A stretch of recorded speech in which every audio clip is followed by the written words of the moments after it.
For our fourth episode, we explore the issue of campus racial climates that racially minoritized students experience and the rise of student activism. We also discuss how our higher ed professionals and faculty can leverage culturally sustaining practices to support racially minoritized student activists and the greater campus community. For this episode, we will hear from Joseph Alonzo, the Director of Student Equity and Success at Santiago Canyon College, Dr. Charles H.F. Davis, Assistant Professor, Chief Strategy Officer, and Director of Research in the University of Southern California's Race and Equity Center, and Dr. Dominique Hill, A. Lindsay O'Connor Visiting Assistant Professor of Women's Studies at Colgate University. I was also joined by my colleague, Mr. Colvin Georges Jr., a graduate assistant in the Office of Community College Research and Leadership, for an insightful and engaging discussion about the critical role campus climates play in the campus experience of racially minoritized students.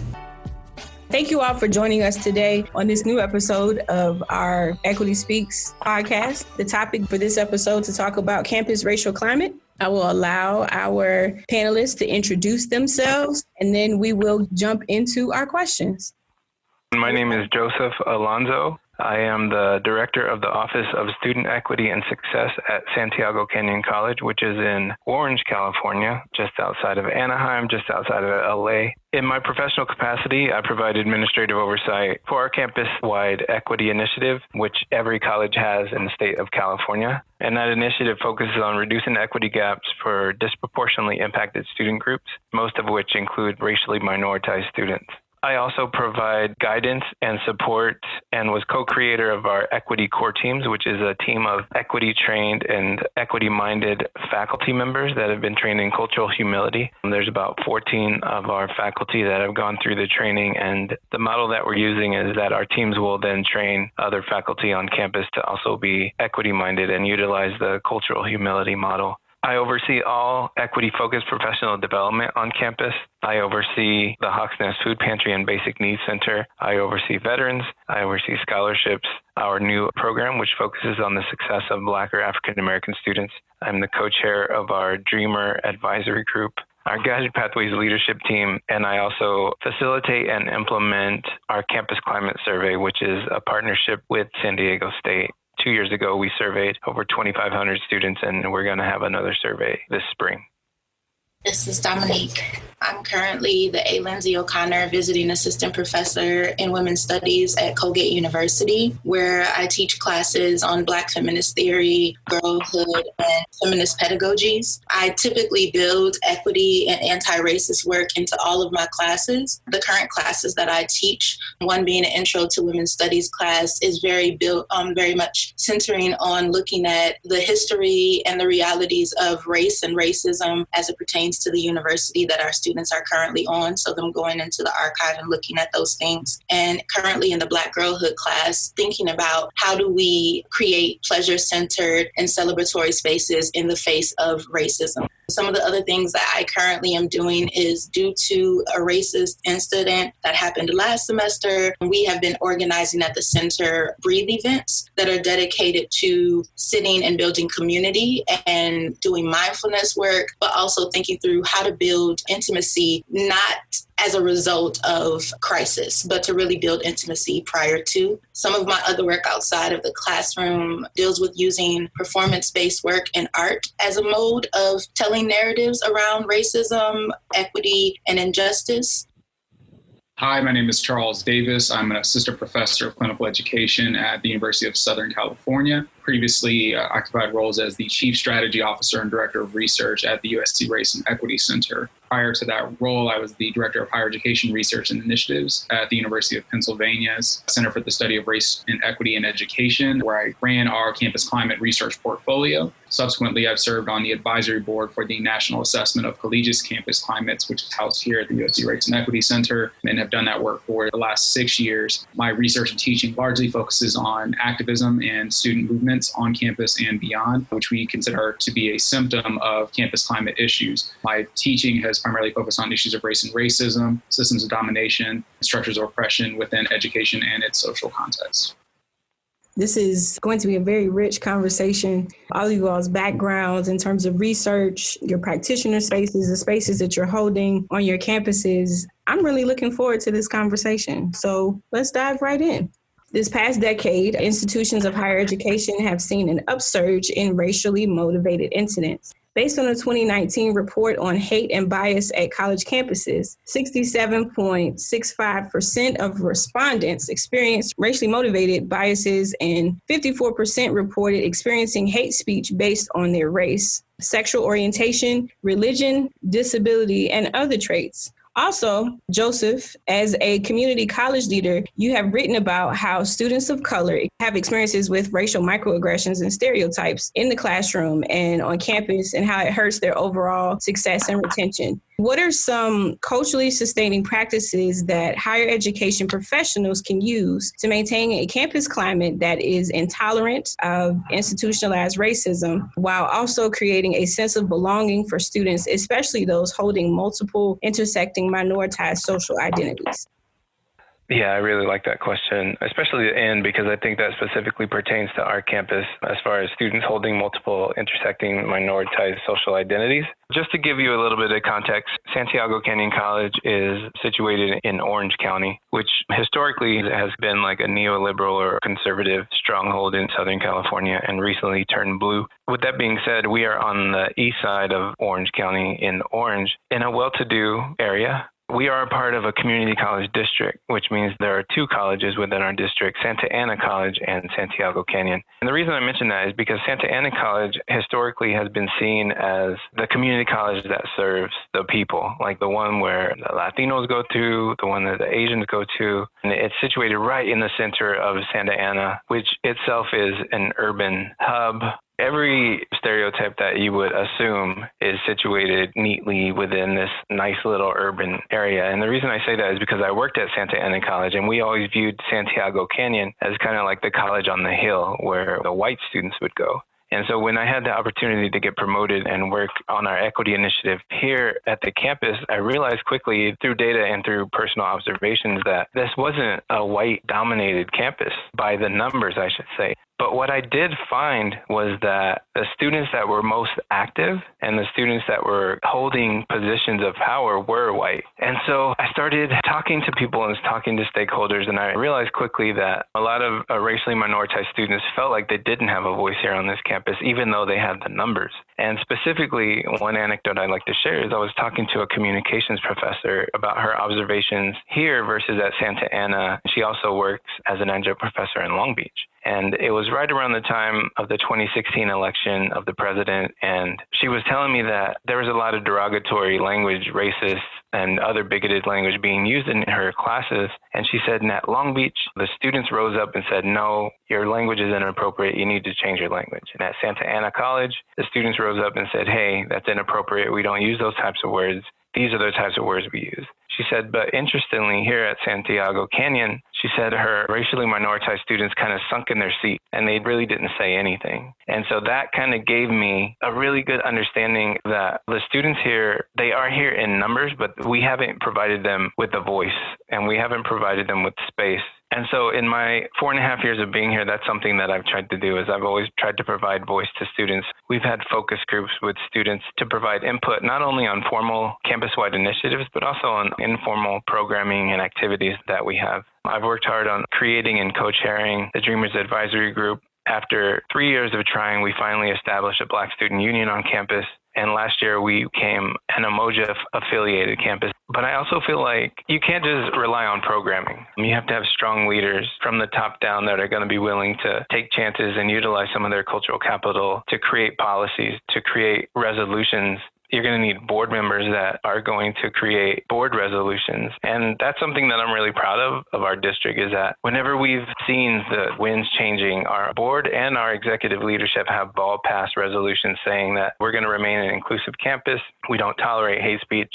We don't tolerate bigoted speech, and they won't be intimidated. Something that I also think needs to happen is that people need to live in equity. And what I mean by that is it's very easy to go to work and to argue for equity and create programs and things like that. But I really feel like the change that's necessary is going to occur at the legislature. And I understand I have the privilege of living in California to be able to say that because the state is heavily blue and we pass a lot of what people would identify as liberal legislation. But just being able to be involved locally in politics, statewide in politics, getting out there and asking legislators to make sure that they are thinking about race when they're creating legislation, make sure they're thinking about immigration status, make sure they're thinking about income status, and as they're developing the legislations that's ultimately going to trickle down into the college campuses. And one more thing that I found, because I am situated in a moderate to conservative area, is that hearing people and coming together, I believe, is really important. And I believe that from conservatives and liberals, to be able to understand where people come from. And that's something that's really helped me.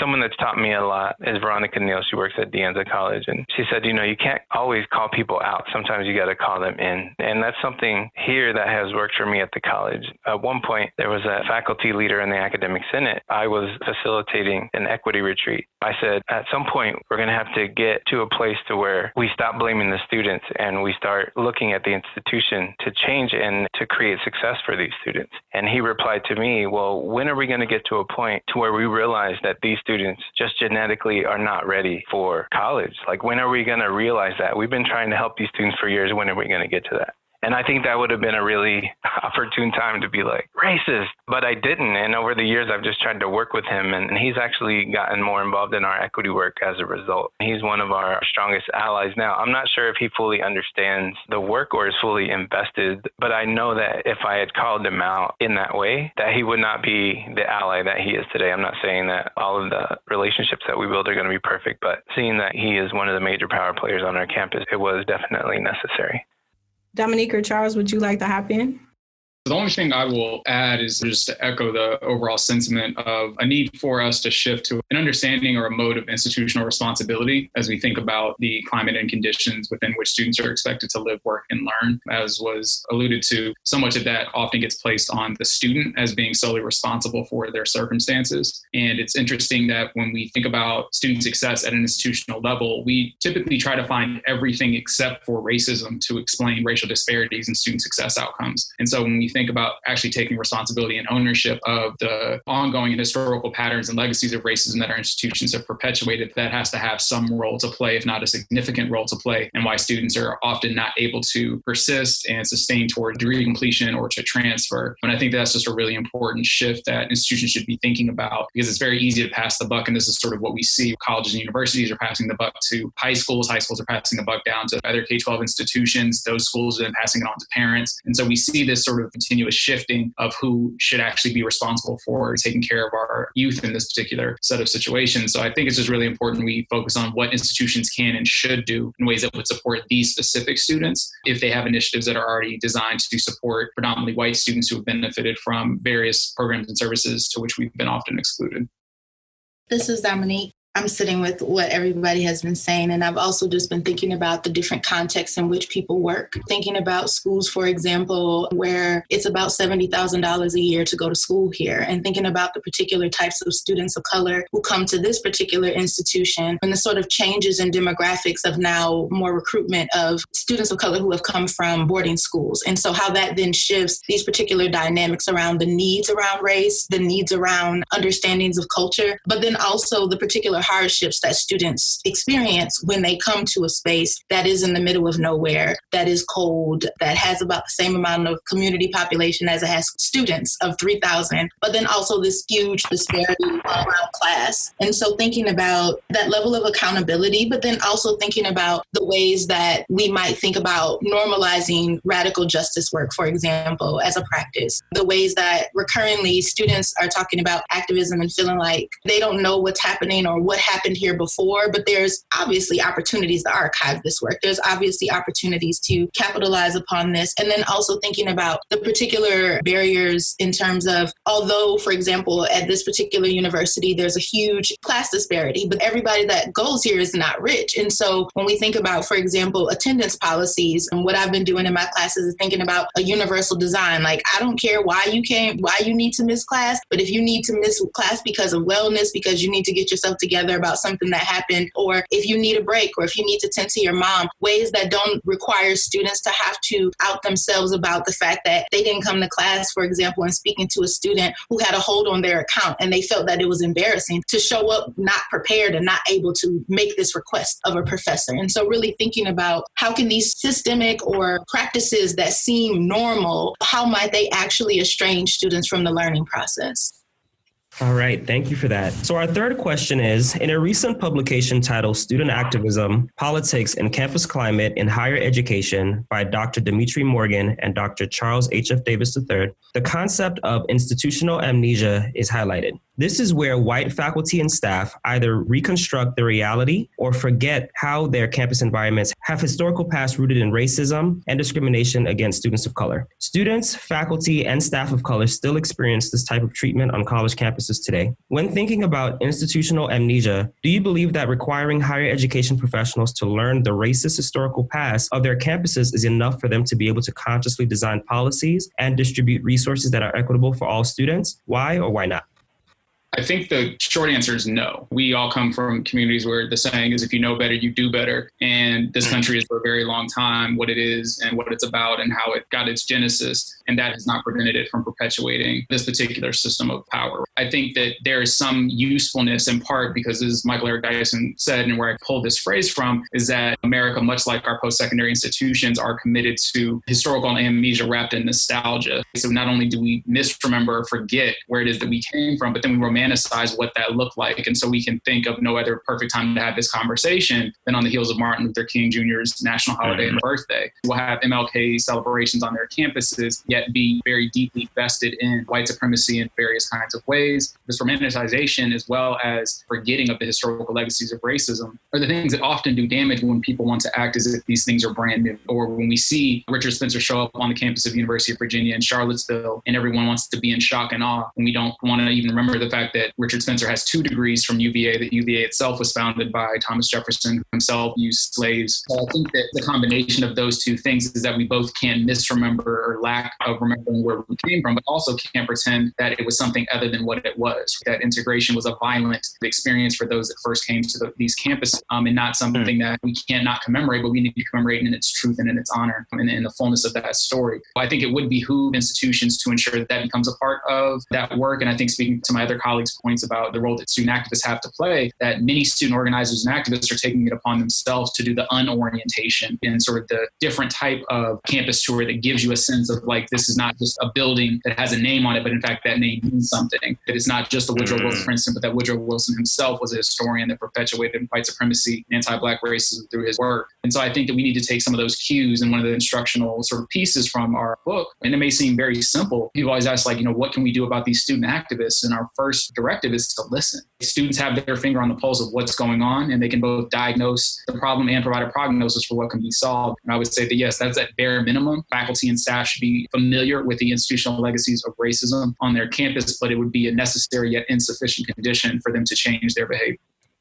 I think it would also be necessary, echoing you, Charles, is from which vantage point this narrative is coming in. Colleges and universities store these legacies. And so, again, related to the romanticization, if we look at student documentation or we look at archives from particular student organizations, what are those narratives versus the narratives that have been neatly kept and confined and promoted as palatable around these things? If we contacted alum and went back and was like, hey, what was your experience? We found your name in the documents. How might then these particular sorts of narratives allow for a different triangulation, for a different narrative to be brought forth in terms of what these higher ed professionals are actually learning about the historical past of the school that they're attending and working in. But then also thinking about the sort of multiple layers around what does it mean to even learn about this historical past? Like, obviously, absolutely not.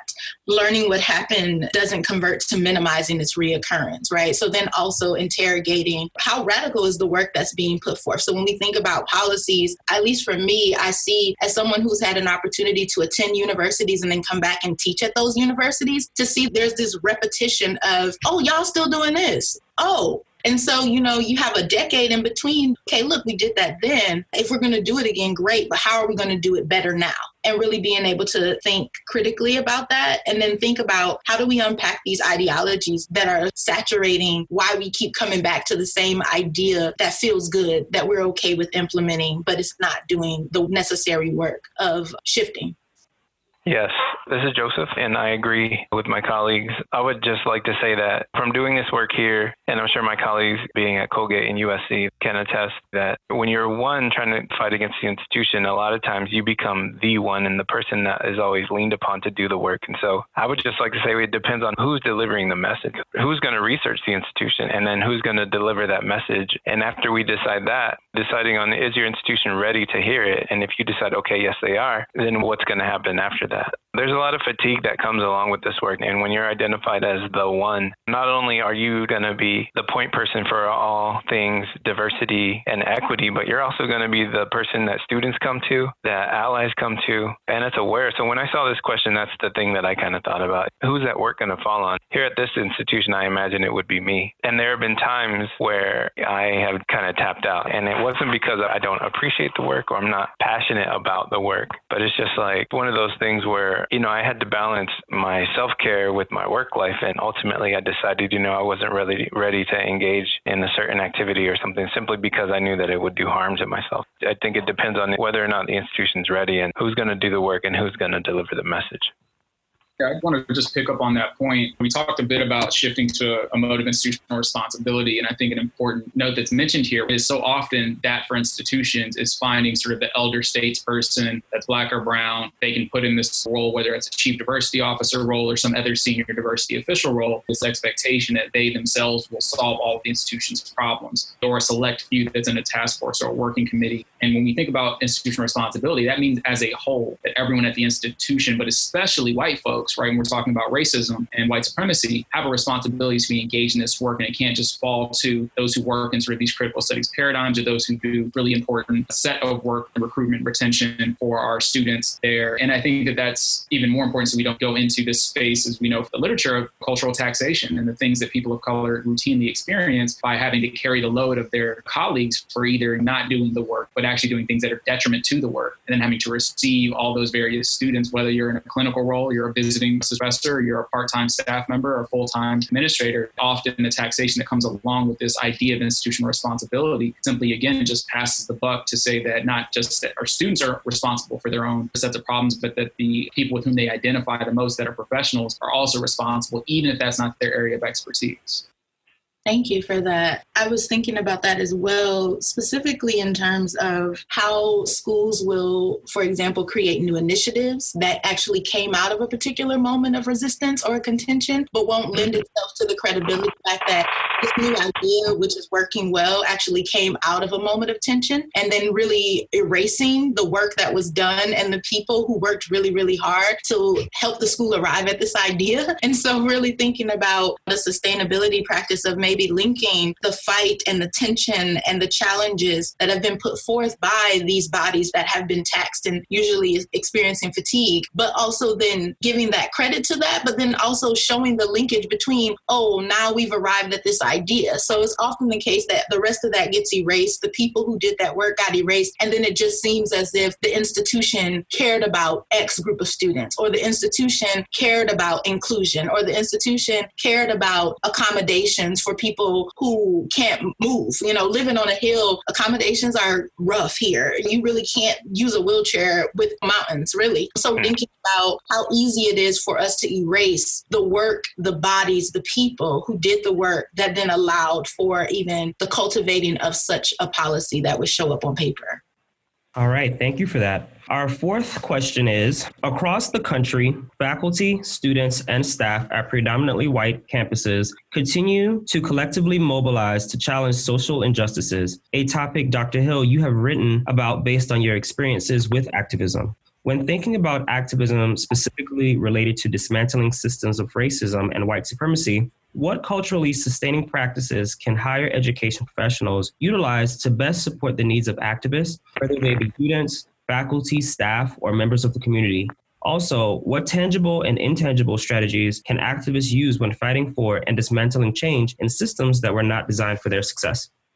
I want to begin with a quote by Adrienne Marie Brown. She says, "Pleasure activism, work we do to reclaim our whole, happy, and satisfiable selves from the impacts, delusions, and limitations of oppression and or supremacy," end quote. So one, to think about activism as also about being and creating, and not always about stretching yourself on the line and tiring yourself, not eating, not doing well. I think one of the things that higher ed professionals can do is normalizing wellness as integral to activism and also as a form of activism, to really think about how are we cultivating better relationships with ourselves through activism. I think some of the other things is because racism and white supremacy gets into the body and starts to affect literally how we move in the world, how we feel about ourselves in the world, that it's very important that we don't undermine the value of cultivating pleasure or cultivating enjoyable things in our bodies, so that that becomes a sort of a resistance practice, a discipline, a regimen that is also alongside the standing up, the protesting, the tireless nights, the pushing against things. It's often the case that we forget about that, and I think that's super important. I also think finding support specifically for resistance and activism. It's often the case that there are pockets of money everywhere. I know, for example, at this university and previous universities I've been at, there's always money, but then there's always these red lines for if you want to do a certain type of thing. So again, if we are formalizing the support of activist work and anti-racist work as a form of resisting institutionalized racism, that funding pockets should be there and should be asked for. That would allow people to do activist and social justice work explicitly on the campus. And so that can either be cultivating a retreat in which activists who do work can sit with themselves and be with themselves and sort of recalibrate, or it can be dedicated toward creating art or creating these other sets of things. But one, just shifting the narrative about what activism is, not minimizing the body's importance to that, and also not minimizing creativity and joy in activism. That's interesting that you answered it that way. That's a really amazing take, because it's actually something that my partner and I have discussed. She's a professor of sociology at UCI, and there was some point during her PhD program where she was like, you know what, I'm done suffering. And we just had this really amazing and in-depth conversation about how there's like this expectation that if you are a hard worker and that you suffer and you don't sleep and you don't take care of yourself, that you're somehow performing this identity of a successful person. And she was like, you know what, I'm just done. I'm done working crazy hours. I'm done stretching myself thin. I'm done getting sick. I'm done doing all these things. Like, I'm going to treat this like a job. I'm going to work 8 to 5. I'm going to be there for you. I'm going to be there for our family. She started setting boundaries. And once she started setting boundaries, she actually became much more successful. I'm not saying that'll work for everyone, but it worked for her. And I think that lends itself to the stigma that we often attribute to racialized folks and racially minoritized folks and low-income folks. You know, a lot of the arguments that people make around us is that, oh, look, they went on vacation. They must have enough money to do that. Why can't they do this? Or, oh, look, they eat fast food, so they have money somewhere. Why do they need this, this, and this? And there's always that stigma attached to like self-care and pleasure, as my colleague mentioned. And I think that's a really amazing take. And thank you for sharing it in that way, because I think it's something that's really needed and something that needs to be addressed, especially for folks like me. I'm a first-generation college student, and I felt similarly growing up and coming into this work that if I wasn't suffering or if I wasn't working long nights, that I wasn't really working. The other thing that I would say is that I think a lot of times we get bogged down in our titles and in our roles on the campus, and I think that change scares people. And so when students become active or energized around a subject, I think for some reason the institution kind of insulates itself and it tries to resist the change or resist the students. Something that I've always done, even in other roles, is that I've always tried to assist the students in mobilizing. And I found that it really helps them engage in conversation, and it builds our understanding of what the students want and what they're actually requesting. And it allows us for more input into creating policy policies and creating procedures and actually having qualitative and quantitative data that will provide us real insight into the needs of our students. So instead of the students who want to protest or march and we're like, oh, you can't be in this area, or making campus safety or the police go out there, making sure the students don't get quote unquote rowdy or whatever it is, why not help them? Why not us go out there and be a part of the protest, be a part of the march, be a part of the resistance to create change? I've just felt like when I've been on that side where assisting the students with their protests and with their activism, it has ended more amicably and the students feel heard. The students feel like they have power. The students feel like what they're saying is being heard. And they also feel like now they have an ally in administration or on the staff that they can turn to for support. And I feel like when we try to marginalize the students, it just creates more resentment and more frustration. I don't think it does any good for the institution or the students.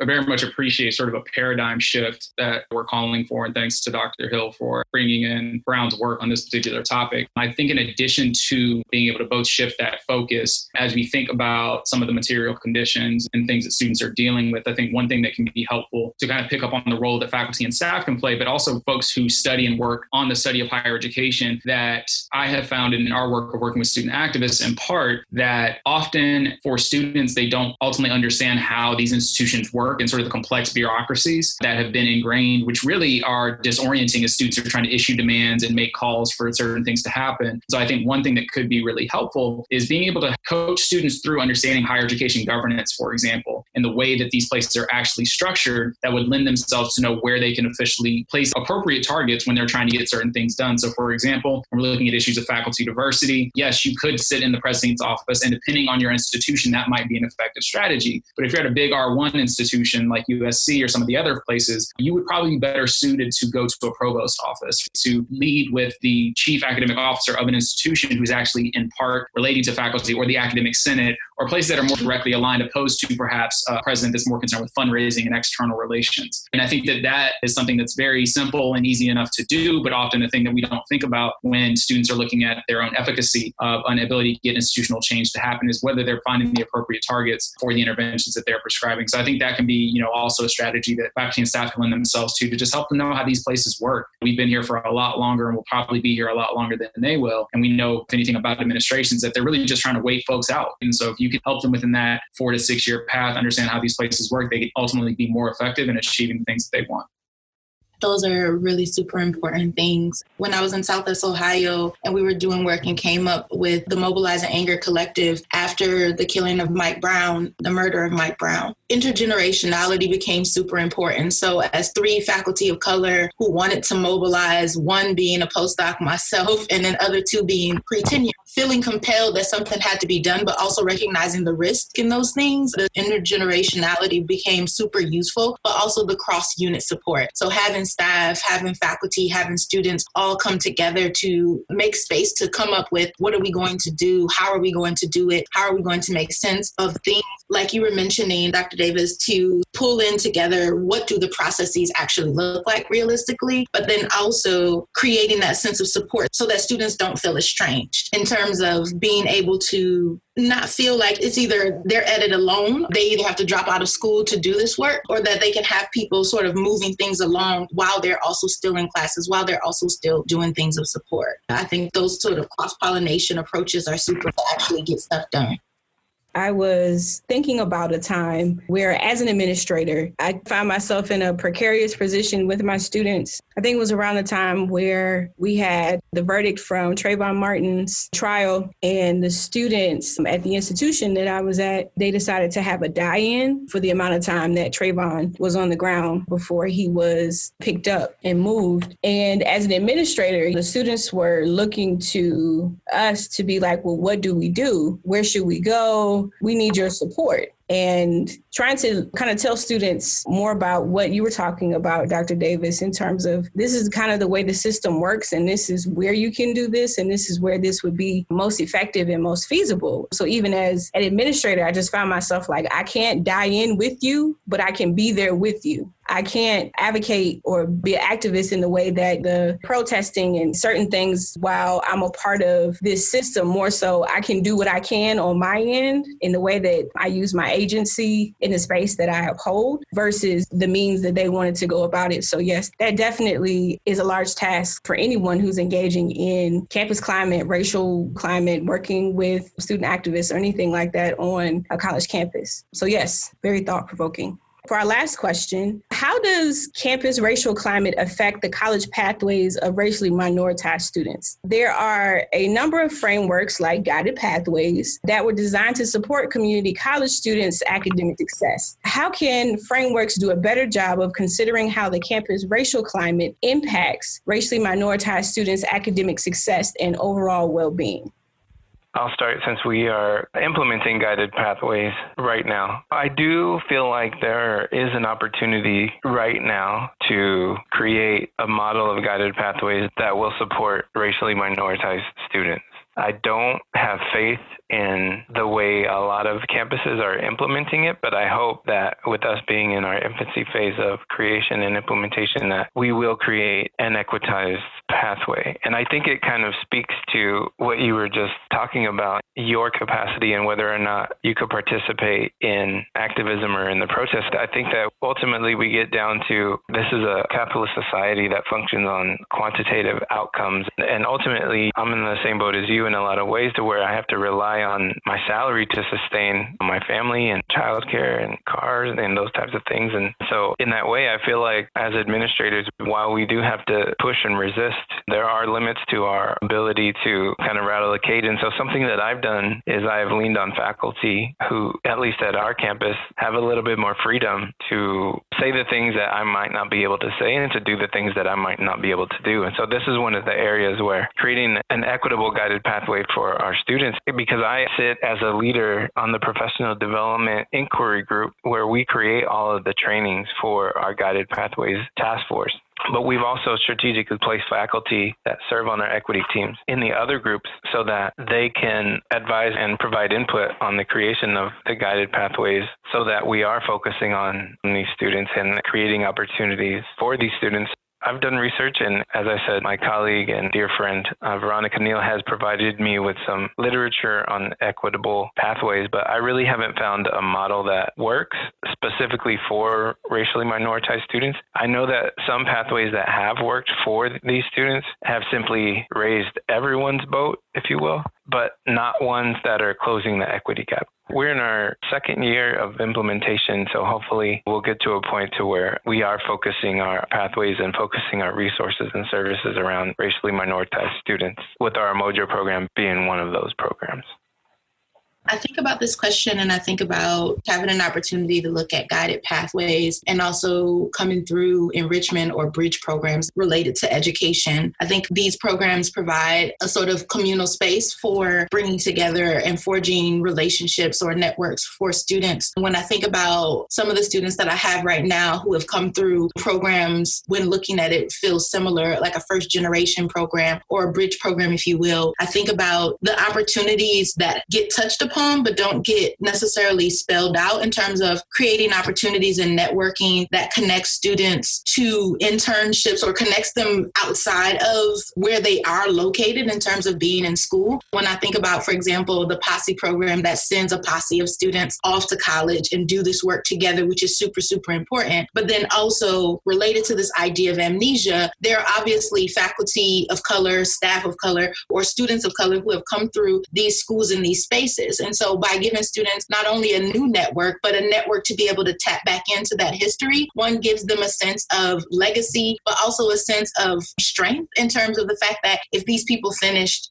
I can also finish. I think also providing formalized opportunities that foster imagination and envisioning. I know, again, as a student who was very much a product of enrichment programs, everything was about hard work. Everything was about academics. Everything was about taking that straight and narrow path rather than really thinking about how do we help cultivate these youth's sense of self? How do we cultivate their spirits? How do we cultivate their energy? So having that as a part of the project in terms of these programs framework, and then also forging relationships between programs programs and key stakeholders to forge climate change initiatives. So I think about, for example, students have a lot to say. Being at Colgate, you have these link programs where students come in, you get a link, you're a part of that group for the entire semester. And if you came through a bridge program in the summer, you quickly get on campus and the campus looks totally different to you now because there's this mass movement in of whiteness and this mass movement in of a culture that you somehow forgot about in the summer when it was just y'all hanging out. And so really thinking about, one, what happens within that moment? Imposter syndrome sets in.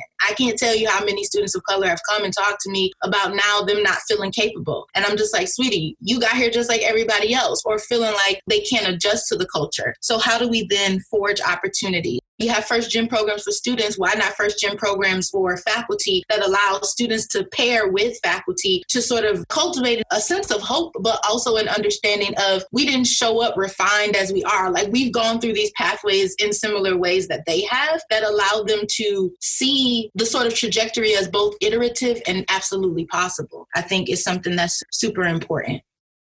So the only thing I'll add to that is we think about frameworks, and I appreciate both of my colleagues and the things that they mentioned in ways that we might think about, again, supporting and focusing on students, because, you know, as much as we might critique, and I'm one of those people to talk about grit and resilience, perseverance and cope, we also have to deal with things as they are. So those things are equally important as we think about navigating these particular waters. But I think from an institutional standpoint, as we were talking over the course of our conversation, a big part about institutional responsibility is a willingness to be transparent and honest about what's actually going on. And I don't think enough institutions and institutional leaders have the moral and ethical courage to say what it really is. And in my experience in doing the campus climate work, and this is talking to literally thousands of students at colleges and universities all across the country, most folks are not disillusioned to the fact that racism is going to be a part of their college-going experience. They do get disillusioned to, and building a bit on Dr. Hill's point, is when, you know, you come to campus as a visiting student and they make sure you see all the other Black folks or all the other brown folks, right? They do the stuff as faculty when we interview for jobs. And then you get there, you're like, yo, where are my people? And you realize, well, all those people are in different majors or in different departments. And so you may not ever see any of them again unless we put y'all on the committee together to do this work. When I think about what type of framework could be useful, it's a mode of transparency that tells students that you're not going to not experience these things, but here are some of the supports and resources we have if and when these things happen. Here's how we will, as an institution, respond and take seriously your concerns around issues of racial climate. And I think that goes a long way, because what people don't want, and what this country has been very good at and our institutions have been very good at, is telling the lie